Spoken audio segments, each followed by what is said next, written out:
નમસ્કાર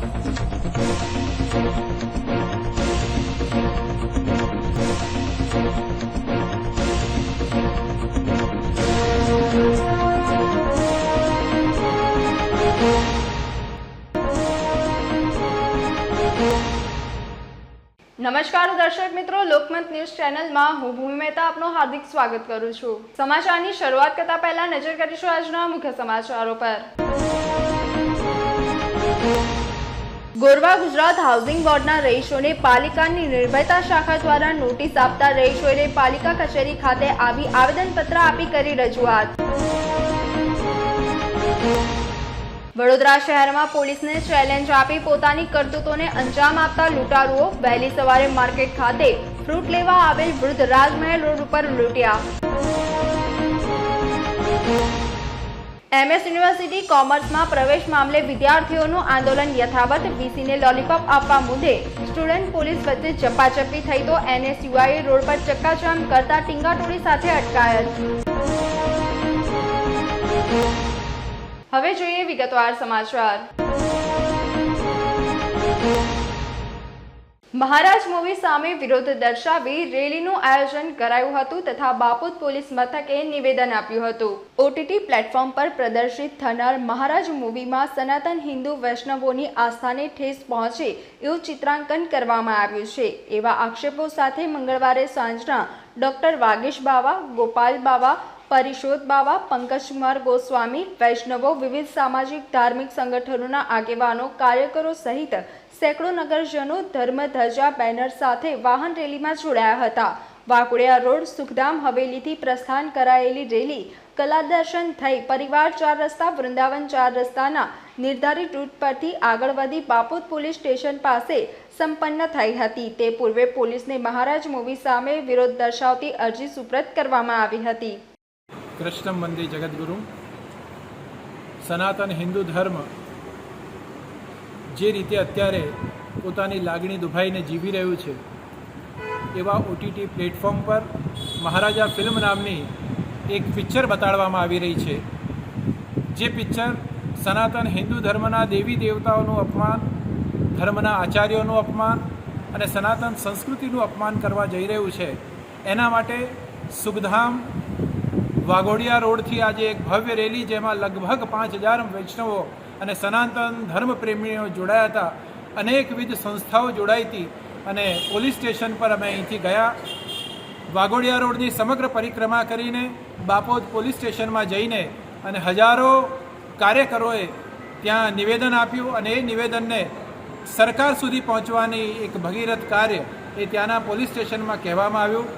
મને લાગે છે કે સનાતન હિન્દુ ધર્મ પર આવા પ્રકારના આક્રમણો વારંવાર થતા રહ્યા છે અને આવા આક્રમણો ફરી ન થાય એની સંપૂર્ણ તકેદારી સરકારે, પોલીસે અને સમાજ સુધારકોએ રાખવી જોઈએ એવું મારું ચોક્કસપણે માનવું છે।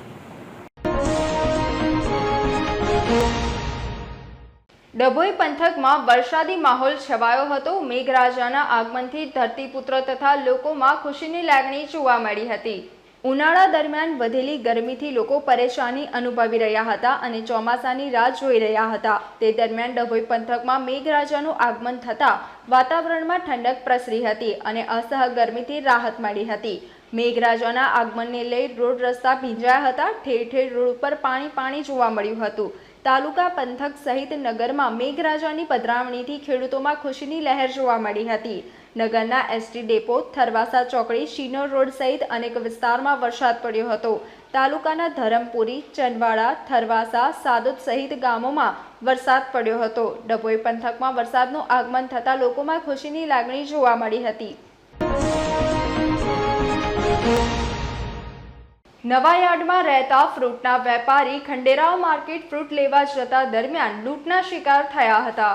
વડોદરા શહેરમાં કાયદો અને વ્યવસ્થા દિવસે ને દિવસે કથળી રહી હોય તેમ લાગી રહ્યું છે। ગુનાઓનું પ્રમાણ વધી રહ્યું છે પણ કાયદાના રક્ષકો કદાચ ચિંતિત નથી। શાંત શહેર તરીકે ઓળખાતા વડોદરામાં ક્રાઇમ વધતા લોકો ચિંતિત છે। શહેરના નવાયાર્ડ વિસ્તારમાં રહેતા અને ફ્રૂટનું વેચાણ કરતા યુસુફભાઈ નિત્યક્રમ મુજબ સવારના તેમના અન્ય પરિચિત ફ્રૂટના વેપારી સાથે ખંડેરાવ માર્કેટ ફ્રૂટ લેવા આવતા હતા તે દરમિયાન રસ્તામાં રાજમહેલ રોડ ઉપર એક સ્કૂટી પર 3 ઈસમો આવ્યા હતા અને યુસુફભાઈ પાસે પૈસાની માંગણી કરી હતી.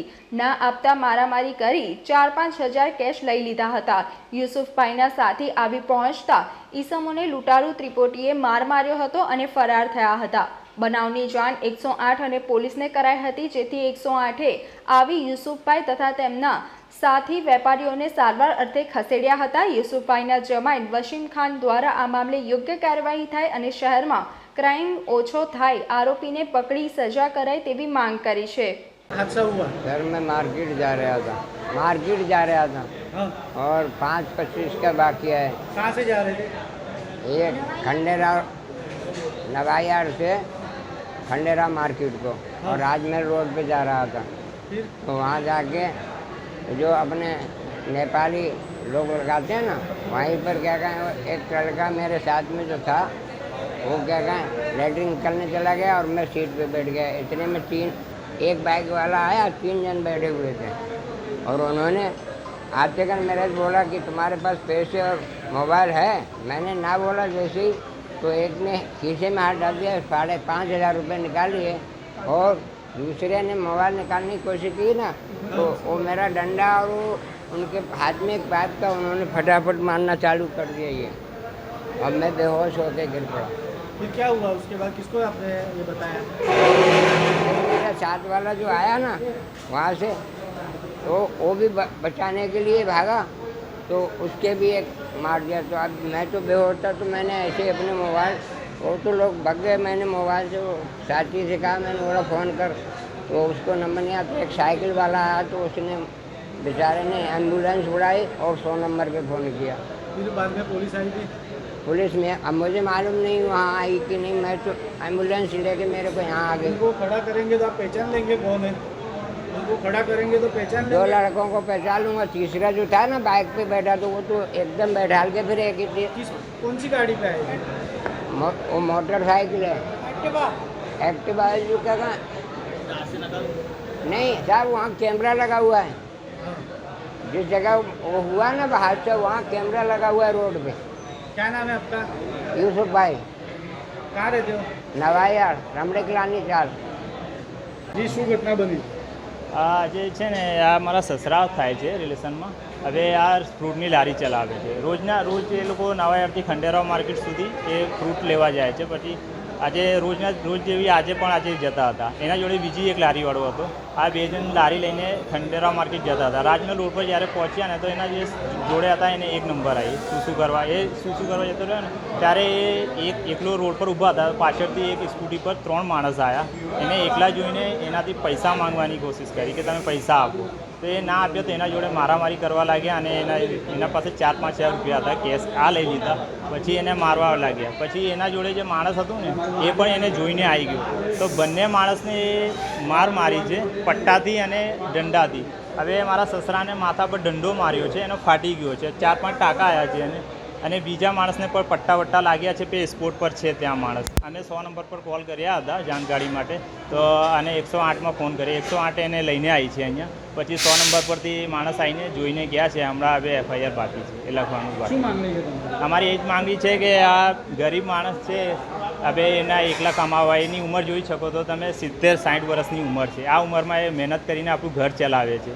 હવે આવા બનાવો બરોડા શહેરમાં બને છે એટલે ક્રાઇમ સિટી બની રહી છે બરોડા સિટી. તો અમે એવું કહીએ માંગ કહીએ કે ક્રાઇમ ઓછા થાય અને કડકથી કડક પગલાં લેવામાં આવે. જે આરોપી છે એને પકડીને કાયદેસરની સજા આપવામાં આવે. જી આપનું નામ? મારું નામ વસીમ ખાન. MS યુનિવર્સિટીમાં પ્રવેશને લઈને વિદ્યાર્થીઓનું આંદોલન યથાવત છે. VCને લોલીપોપ આપવા જતાં ઘર્ષણ થયું હતું.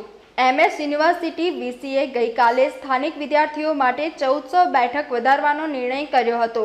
જોકે વડોદરાના વિવિધ વિદ્યાર્થી સંગઠનો દ્વારા એનો વિરોધ કરવામાં આવી રહ્યો છે. વિદ્યાર્થીઓની માંગ છે કે વડોદરાના તમામ વિદ્યાર્થીઓને કોમર્સ ફેકલ્ટીમાં પ્રવેશ આપવામાં આવે. આજે વિદ્યાર્થીઓએ લોલીપોપની મોટી પ્રતિકૃતિ બનાવી સત્તાધીશોને આપવા આવ્યા હતા. જોકે લોલીપોપ સત્તાધીશોને આપે એ પહેલાં જ પોલીસે વિદ્યાર્થીઓને રોકતા ઝપાઝપીના દ્રશ્યો જોવા મળ્યા હતા.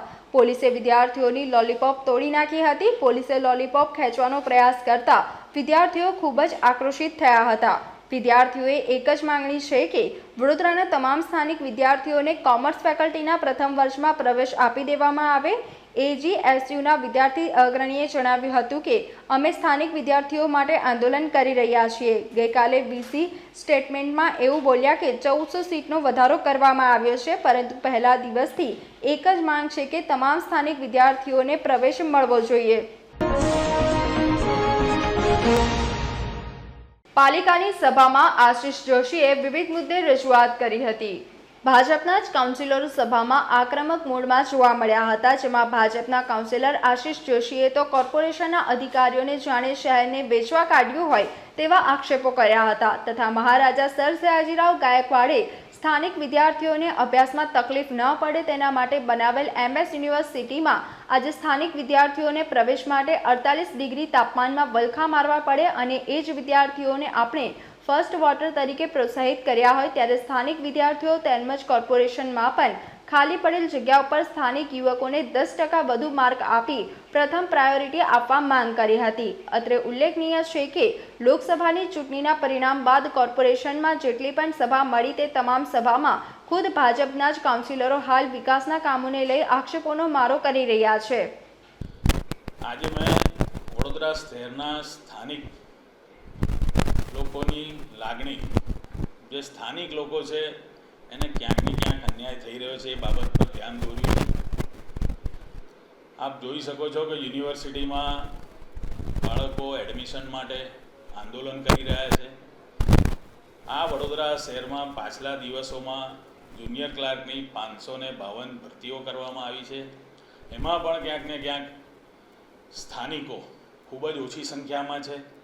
ત્યારે એવી પણ મેં રજૂઆત કરી છે કે હવે પછીની જે ભરતી થાય અને ભરતી પ્રક્રિયાની જે પરીક્ષા લેવામાં આવે એમાં સ્થાનિકોનું ડોમિસાઇલ સર્ટિફિકેટ રજૂ કરતા તેઓને રાજ્ય સરકાર 10 માર્કની ગ્રેસ આપે તો સ્થાનિક ઉમેદવારોને વધુ સરળતા રહેશે અને શહેરમાં જે જન્મેલો છે એ શહેરમાં નોકરી કરશે તો એને ભૌગોલિક પરિસ્થિતિનો અંદાજ રહેશે.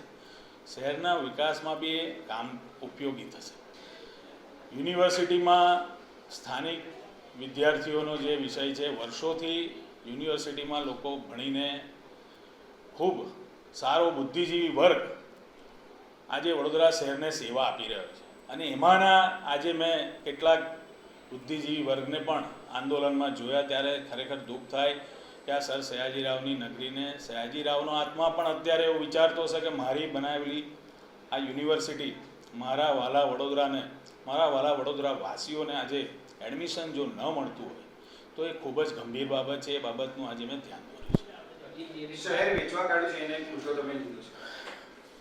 આપ જોઈ શકો છો કે યુનિવર્સિટી હોય, આજવા ગાર્ડન અતાપી હોય, લેક ઝોન હોય, જનમહેલ હોય કે એફોર્ડેબલ હાઉસિંગની સ્કીમો હોય, બધી જ જગ્યાએ PPP મોડલના નામે જે પ્રકારે આપ જોઈ શકો છો કે મારા વોર્ડમાં પણ 2017માં આપેલી સ્કીમ 18 મહિનામાં પૂર્ણ કરવાની હતી, આજે 24માં પણ અધૂરી પડી રહી છે. PPP મોડલના નામે આપ જોઈ શકો છો કે હરણી લેક ઝોનનું શું થયું.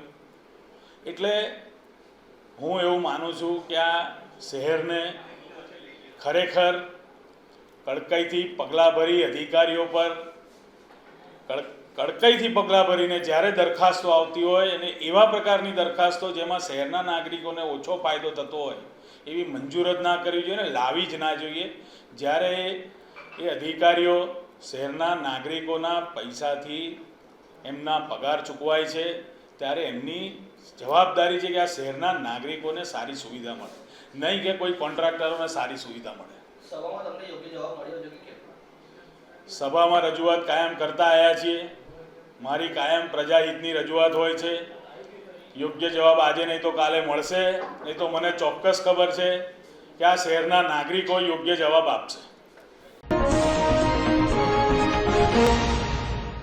ગણેશ ઉત્સવને લઈને પ્રસિદ્ધ કરાયેલા જાહેરનામા બાબતે સભામાં યુવા કાઉન્સિલર શ્રીરંગ આયરે પોતાની લાગણી વ્યક્ત કરી હતી. વડોદરા શહેરમાં ગણેશ ઉત્સવને લઈને પોલીસે પ્રસિદ્ધ કરેલા જાહેરનામા બાબતે પણ વડોદરા મહાનગરપાલિકાની મળેલી સામાન્ય સભામાં ઇલેક્શન વોર્ડ નંબર 9ના ભાજપના કાઉન્સિલર શ્રીરંગ આયરે પોતાની લાગણી વ્યક્ત કરી હતી.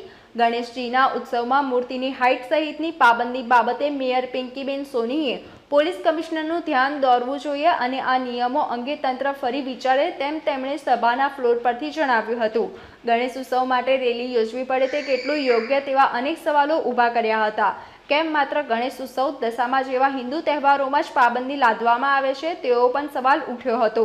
આ મુદ્દે ભાજપના કાઉન્સિલર મનીષ પગાર, અલ્પેશ લિંબાચિયા, કોંગ્રેસના કાઉન્સિલર બાળુ સુર્વે, જહા ભરવાડ સહિતના કાઉન્સિલરોએ પણ સમર્થન આપ્યું હતું.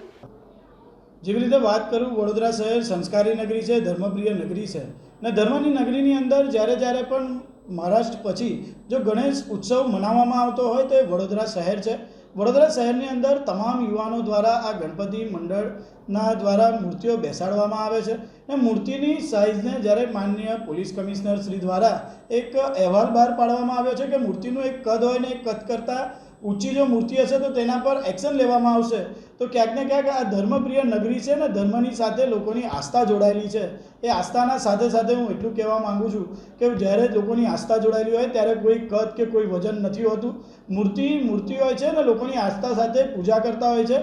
જેવી રીતે હું વાત કરું કે લોકમાન્ય તિલકજી જ્યારે સ્વાતંત્ર્ય સેનાની દરમિયાન તેઓ લોકોને એકત્રિત કરવા માટે આ ગણેશ ઉત્સવની એક સ્થાપના શરૂ કરવામાં આવી હતી, જેથી હિન્દુ તમામ લોકો એકત્રિત થાય અને આવા તહેવારની અંદર કોઈ પણ કદ આપીને આ વડોદરા શહેર છે જ્યાં સુસાગર જેવી 120 ફૂટ કરેલી મહાદેવની મૂર્તિ જે સુવર્ણ જડિત હોય અને એવી 120 ફૂટ જેટલી ઊંચી મૂર્તિ હોય ત્યાં ગણેશ ભગવાનનું ક્યારેય કદ ના હોવું જોઈએ.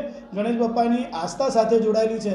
આજે જોવામાં આવે છે કે આજના યુવાનોને રેલી કાઢવી પડે કે શાની માટે કે પોતાના આરાધ્ય દેવ જેની દિવસ રાત પૂજા કરતા હોય, જેની માટે ઉપવાસો કરતા હોય ને આ જો ધાર્મિક નગરી, આ સાંસ્કૃતિક નગરીને જો આવી રીતના કદની સાથે મૂકવામાં આવશે તો એ ક્યારેય આ કામની અંદર હું સંમત નથી. આ મારી સાથે વડોદરા શહેરના અમારા તમામ સભાસદ આજે તેમને પણ તેમનું અહીંયા સમર્થન આપ્યું છે કે ગણપતિ બાપ્પાની કોઈ પણ અહીંયાથી હાઇટ હોવી ના જોઈએ, જેથી થઈને ગણપતિ બાપ્પા સાથેનું જે આસ્થા છે તે જોડાયેલી છે. કેમ કે કોઈ ગણપતિ મંડળ જ્યારે ગણપતિ બાપ્પાનું સ્થાપના કરે છે તો તે ગણપતિ જેવી રીતે ફંડ તે લોકો ગણપતિ બાપ્પાની વરઘડી જે લોકો ઉઘરાવે છે એ વરઘડી જ્યારે ઉઘરાવતા હોય ને ત્યારે એમને ખબર પડે કે ગણપતિ બાપ્પાની મૂર્તિ કઈ રીતે સ્થાપન કરવામાં આવે છે, કે ઘરે ઘરે જઈને લોકો એક રૂપિયો ભેગો કરતા હોય છે અને એ જ ગણપતિ બાપ્પાની સ્થાપના કર્યા પછી કદાચ પોતાના ઘરની અંદર કચરા પોતું નહીં કરતા હોય એ મંડળના તમામ યુવાનો આપણા ભારત દેશની જ્યારે સનાતન ધર્મની અંદર આપણે માનીએ તો આ ગણપતિ બાપ્પાનો તહેવાર ની અંદર ક્યારે પણ કોઈ પણ કદ ના હોવું જોઈએ એવું આજે દિવસે મેયરશ્રીને રજૂઆત કરી છે. તે આગળ અમારા તમામ સભાસદ વતી પોલીસ કમિશનરશ્રીને તેની જાણ કરી.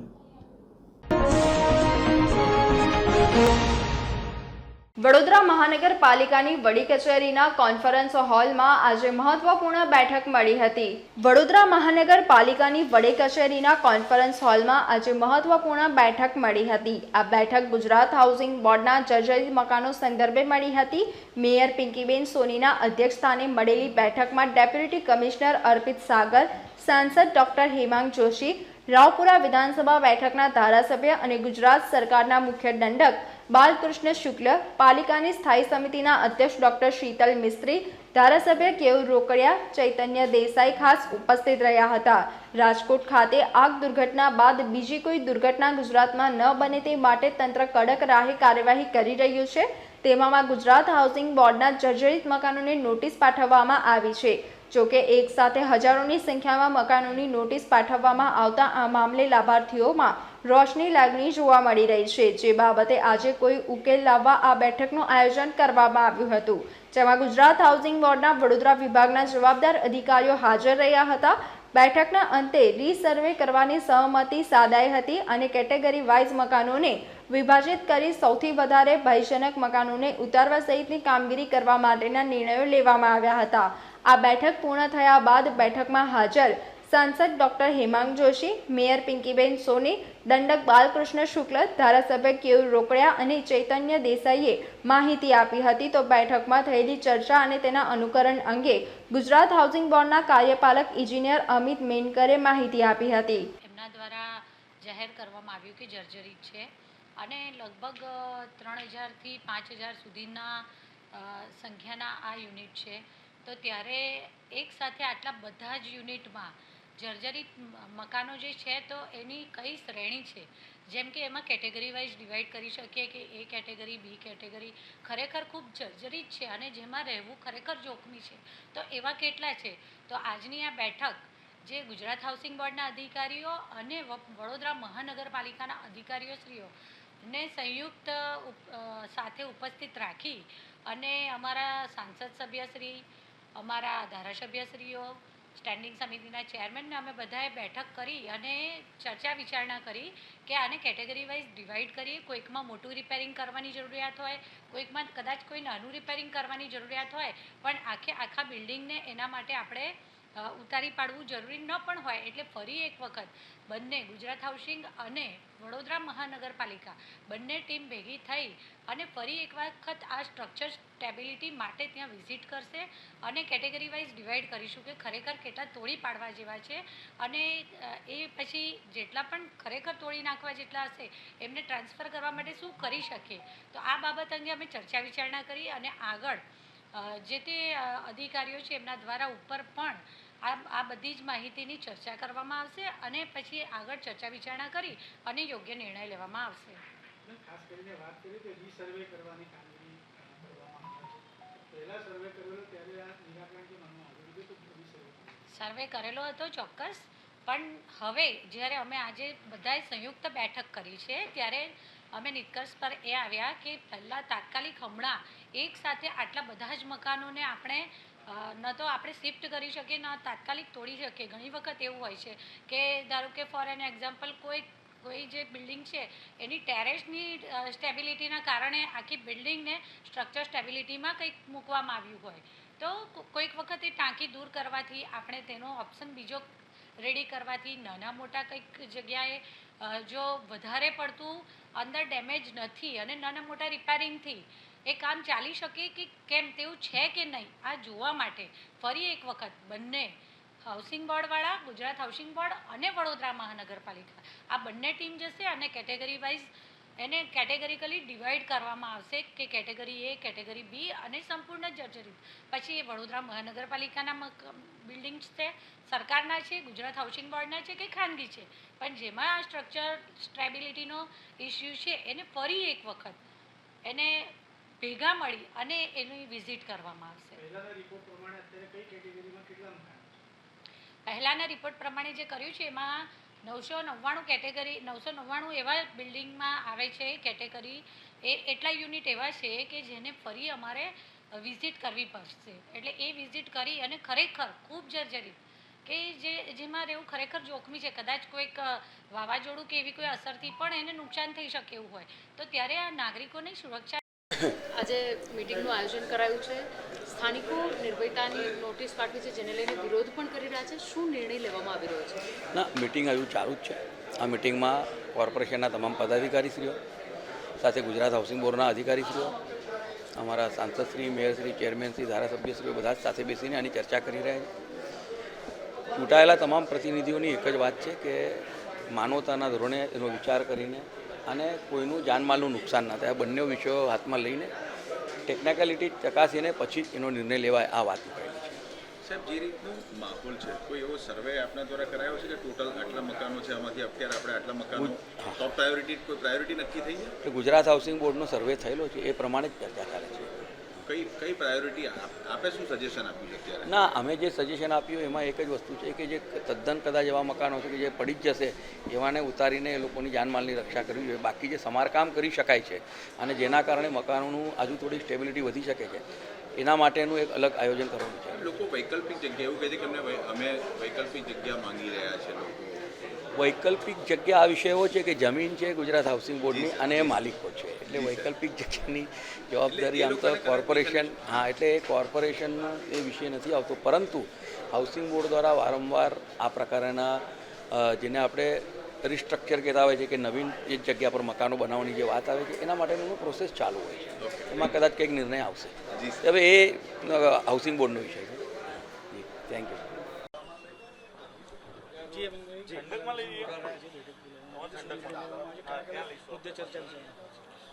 આજે જે જર્જરિત મકાનોનો જે વિષય છે એને લઈને આજે સંકલનની બેઠક બોલાવવામાં આવેલી હતી. આ બેઠકમાં અમારા વિધાનસભાના મુખ્ય દંડકશ્રી, તમામ ધારાસભ્યશ્રીઓ, મેયરશ્રી અને ચેરમેનશ્રી સાથે તમામ અધિકારીઓ પણ ઉપસ્થિત હતા.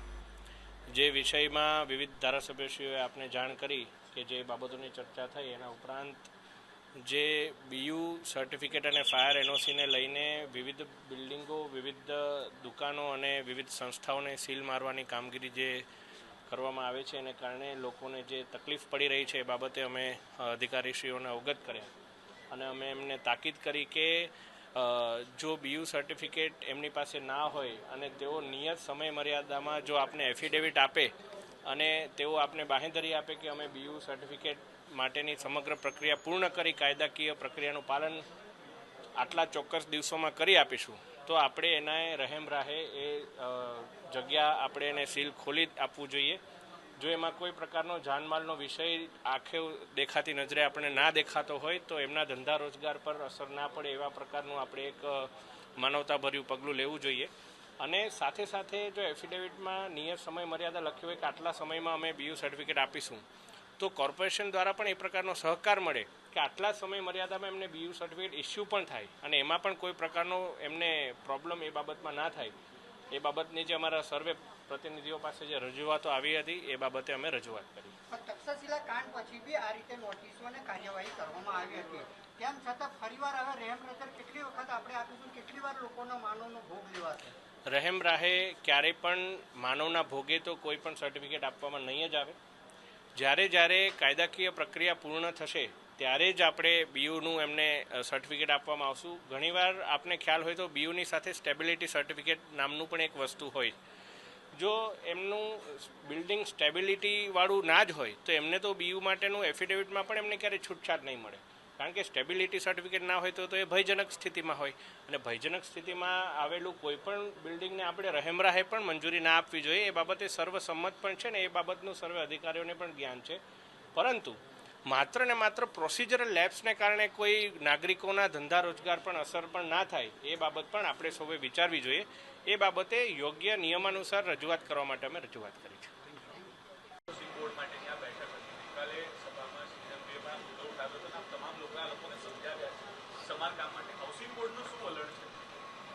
Housing board, Gujarat housing board અને કોર્પોરેશન, જે રીતે ગુજરાત હાઉસિંગ બોર્ડે જે સ્ટ્રક્ચર સ્ટેબિલિટી નહોતી એ ભાગની અંદર હાઉસિંગ બોર્ડે સર્વે કરાયો અને એના માપદંડના આધાર પર જે મકાનો ડિમોલિશ કરવાના થતા હતા એ મકાનોને કોર્પોરેશને લખીને આપ્યું. કોર્પોરેશને પોતે આ મકાનોની સમગ્ર કાર્યવાહી કરીને એમને નોટિસો પાઠવી. પાણીના અને ગેસ કનેક્શન, પાણીના ગટરના કનેક્શન કોર્પોરેશન કાપવાનો પ્રોસેસ કરે છે. તો આ જગ્યા પર હાઉસિંગ બોર્ડના અધિકારીઓને અને કોર્પોરેશનના અધિકારીઓની સાથે સંયુક્ત મેં પણ જૂના હાઉસિંગ બોર્ડમાં વિઝિટ કરી છે. આજે પણ વોર્ડ નંબર 9ની અંદર હાઉસિંગ બોર્ડના અધિકારી, કોર્પોરેશનના અધિકારીઓ સાથે અમે જોઈન્ટ વિઝિટ કરવાના છે. આમાં A, B, C 3 કેટેગરીના મકાનોની ચર્ચા થઈ રહી છે. જે A કેટેગરીની મકાનો છે જે ટુ બી ડિમોલિસ્ડ એને આજે ઉતારવા જોઈએ. B કેટેગરીમાં જેમાં રિપેરિંગની વાત છે અને C કેટેગરી કે જેમાં હાલમાં માઇનોર રિપેરિંગની વાત છે. આવા 3 કેટેગરીમાં હજારો મકાનની જે વાત છે એમાં A કેટેગરીમાં 3400 મકાન જે તાત્કાલિક ઉતારવા જોઈએ આવું કોર્પોરેશન માને છે. એ જગ્યા પર જોઈન્ટ રીસર્વે કરવાનું અમે સૂચન આપ્યું છે.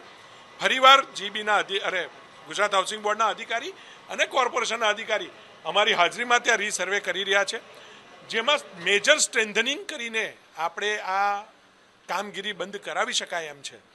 તો ઉતારવાની કામગીરી બંધ કરાય અથવા ગટર અને પાણી કાપવાની કામગીરી બંધ કરાવી શકાય એમ છે.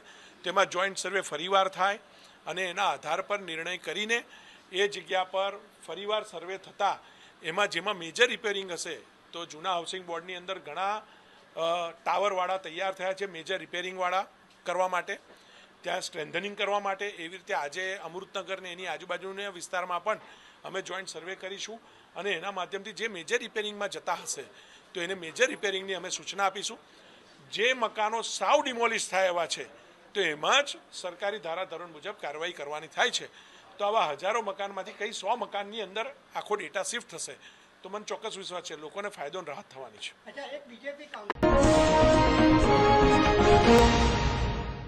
ગોરવા ગુજરાત હાઉસિંગ બોર્ડના રહીશોને નિર્ભયતા શાખા દ્વારા નોટિસ આપતા રહીશોએ વીએમસીમાં આવેદનપત્ર આપી રજૂઆત કરી હતી. ગોરવા ખાતે આવેલ ગુજરાત હાઉસિંગ બોર્ડના રહીશોને વડોદરા મહાનગરપાલિકાના નિર્ભયતા શાખા વહીવટી વોર્ડ નંબર 9 દ્વારા જર્જરિત મકાન તાત્કાલિક અસરથી સમારકામ કરવા, અન્યથા પાણી, ડ્રેનેજ તેમજ લાઇટનું કનેક્શન કાપી નાખવામાં આવશે તેવી નોટિસ આપી હતી. તે અંતર્ગત વડોદરા મ્યુનિસિપલ કમિશનરને 90 દિવસના સમયગાળામાં અમુક કામ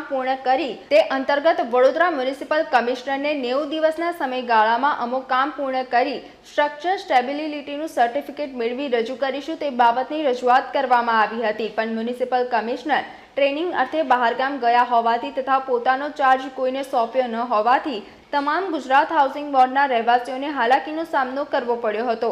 આખરે તેઓએ પોતાની રજૂઆત અને આવેદનપત્ર ડેપ્યુટી મ્યુનિસિપલ કમિશનર હસમુખભાઈ પ્રજાપતિને સુપ્રત કરવામાં આવ્યું હતું. હાઉસિંગ બોર્ડના રહીશોએ જણાવ્યું હતું કે આઈપીસીએલ કંપનીમાં CISF જવાનો અને અધિકારીઓ માટે ગુજરાત હાઉસિંગ બોર્ડ દ્વારા 140થી વધુ આવાસો ફાળવેલા હતા કે જેનું હાલમાં રિલાયન્સ ઇન્ડસ્ટ્રીઝ દ્વારા સંચાલન કરવામાં આવે છે. જ્યારે આઈપીસીએલનું સંચાલન હતું ત્યારે તમામ મકાનના મેન્ટેનન્સ પેટે ફ્લેટના એસોસિએશનને રકમ ચૂકવવામાં આવતી હતી. પરંતુ 2002 પછી રિલાયન્સ ઇન્ડસ્ટ્રીઝ અને આઈપીસીએલ કંપની ખરીદી લીધા બાદ સદર આવાસોના મેન્ટેનન્સ પેટેની રકમ ચૂકવવામાં આવેલ નથી. તેમજ આ મકાનના બારી અને દરવાજા તૂટેલા હોવાથી જીવજંતુઓ, પક્ષીઓ તેમજ પ્રાણીઓ વસવાટ કરે છે અને ચોમાસાની ઋતુમાં વરસાદનું પાણી ઘરમાં પ્રવેશે છે, જેને લીધે રોગચાળો ફેલાવવાનો પણ ભય રહેલ છે. મારું નામ સતીશભાઈ ચૌહાણ છે. હું લક્ષ્મીનગર હાઉસિંગ બોર્ડમાં રહું છું, પેરેડાઇઝ એપાર્ટમેન્ટમાં, અને હું 30 વર્ષથી આ મકાનોમાં રહું છું. શું રજૂઆત લઈને આવે છે અત્યારે વડી કચેરી? જે અમને 2 માસની અંદર જે કોર્પોરેશન અને આપણે વીએમસી કમિશનર તરફથી તેમજ હાઉસિંગ બોર્ડ તરફથી જે નોટિસો આપવામાં આવી છે અને સત્વરે ખાલી કરવાની તાકીદ કરવામાં આવે છે, તો અમે એ ગરીબ બધા મિડલ ક્લાસના માણસો રહે છીએ. અમારી કોઈ એટલી ઇન્કમ નથી કે અમે રાતોરાત કોઈ કરોડો રૂપિયાનું કે લાખો રૂપિયાનું મકાન ખરીદી શકીએ, એવી અમારી કોઈની ઓકાત નથી. તો એના માટે અમે વિનંતી કરીએ કે તમે અમને તમારા ધારાધોરણ પ્રમાણેનો અમને મેન્ટેનન્સ કરવા માટેનો પૂરતો ટાઈમ આપો. એના માટે અમે એ લોકોએ 2 દિવસ ને 7 દિવસનો ટાઈમ આપ્યો છે. એના અનુસંધાનમાં અમે 90 દિવસની માગણી કરવા માટેનો વિનંતી પત્ર આપણે કમિશનર સાહેબને આપવા માટે આવ્યા છે. શું રજૂઆત છે અને જો તમારી માંગણી સ્વીકારવામાં નહીં આવે તો શું થશે? અત્યારે તો કોઈ નક્કી નથી કર્યું કે શું કરવું આગળ, પણ સમયાંતરે જે કંઈ થશે એ બધા ભેગા થઈને કરવું પડશે તો કરીશું. 30 થી 35 ઇન્સ્યોરન્સ માટેની તમે વાત કરી હતી એ શું છે? એટલે એમાં જે તે સમયે મકાનો ફાળવવામાં આવ્યા ત્યારે એવું કહેવામાં આવ્યું કે ભાઈ 70-75 વર્ષ સુધી તમારા મકાનનો ઇન્સ્યોરન્સ રહેશે. પણ અત્યારે આ લોકોએ જે નોટિસો આપી છે એમાં 30 વર્ષ જૂના મકાનો છે ને એના અનુસંધાનમાં તમે કોઈ વ્યવસ્થા કરો, કાં તો ખાલી કરો, એ રીતને લખાણ લખવામાં આવે છે, કાં તો મેન્ટેન કરો.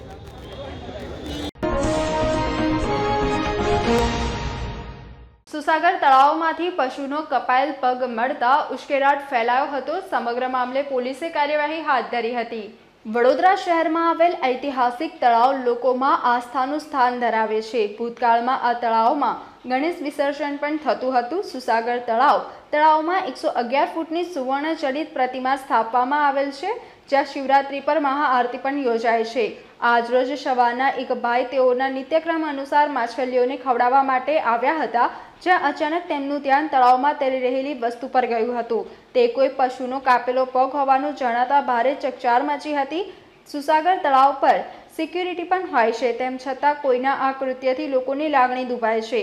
આ ઘટનાને પગલે સ્થાનિક પોલીસ અને FSLની ટીમે સ્થળ પર આવી પહોંચી તપાસ હાથ ધરી છે. સાગરની અંદર હતો ટુકડો, એક માણસે જઈને બહાર કાઢ્યો તો અમે એનો પીછો કર્યો તો આ સિક્યુરિટીએ અમને ગેટ બંધ કરી દીધા. તો પછી અમે ઉપરથી કૂદીને અંદર આવ્યા અને અમારા મિત્રએ જોયું કે આ ભાઈ એક ટુકડો છે, સાનો છે, હજુ એનો કોઈ ફેસલ થશે એના પછી ખબર પડશે. પણ અમારું એવું કેવું છે કે તંત્રએ શહેરનું વાતાવરણ ડોલાય નહીં એ કાળજી રાખીને તાત્કાલિક આનો નિકાલ લાવવો જોઈએ એવી અમારી માંગ છે. નથી આવવા દેતી, પણ છતાં પણ અમે શહેરનું વાતાવરણ ખરાબ ના થાય એ હિસાબે અમે શાંતિથી એનું નિરાકરણ લાવતા હતા. પણ છતાં અમે અંદર આવી ગયા અને જોયું તો આવી વસ્તુ ત્યાં પડેલી છે. વિઠ્ઠલભાઈ આયરે. ત્યારે અમને એક જાણકારી મળી કે સુરસાગર તળાવની અંદર આવી રીતના કોઈ મરેલા જાનવરનું પગ પડ્યો છે.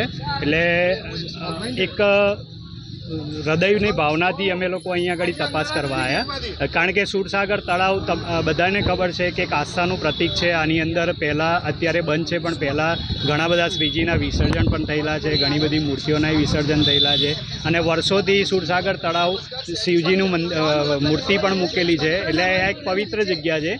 પણ આ જગ્યાએ આ રીતના હીન કૃત્યો કરવાવાળા જે અસામાજિક તત્વો છે, અમારું પોલીસ તંત્રને એટલું જ કહેવું છે કે તમે તટસ્થ તપાસ કરો અને જે પણ કોઈ હોય, કારણ કે જાનવર કોઈ પણ હોય, પવિત્ર જગ્યાએ કોઈ પણ જાનવરનું માંસ કે એવું નાખવામાં આવે તો એ કોઈ પણ એક ધર્મ ઉપર એનો પ્રહાર કહી શકીએ. તો આની વડોદરાની શાંતિ ના દોડવાય એનું ખાસ ધ્યાન રાખી અને આની તટસ્થ તપાસ થાય પોલીસ. જિગ્નેશ પટેલ, વડોદરા વિકાસ છે. સમાચારોના અંતમાં એક નજર કરીશું આજના મુખ્ય સમાચાર પર.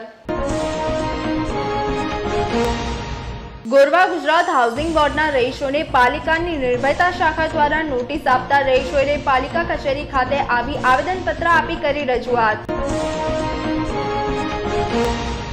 વડોદરા શહેરમાં પોલીસને ચેલેન્જ આપી પોતાની કરતૂતોને અંજામ આપતા લૂંટારુઓ વહેલી સવારે માર્કેટ ખાતે ફ્રૂટ લેવા આવેલ વૃદ્ધ રાજમહેલ રોડ ઉપર લૂંટ્યા.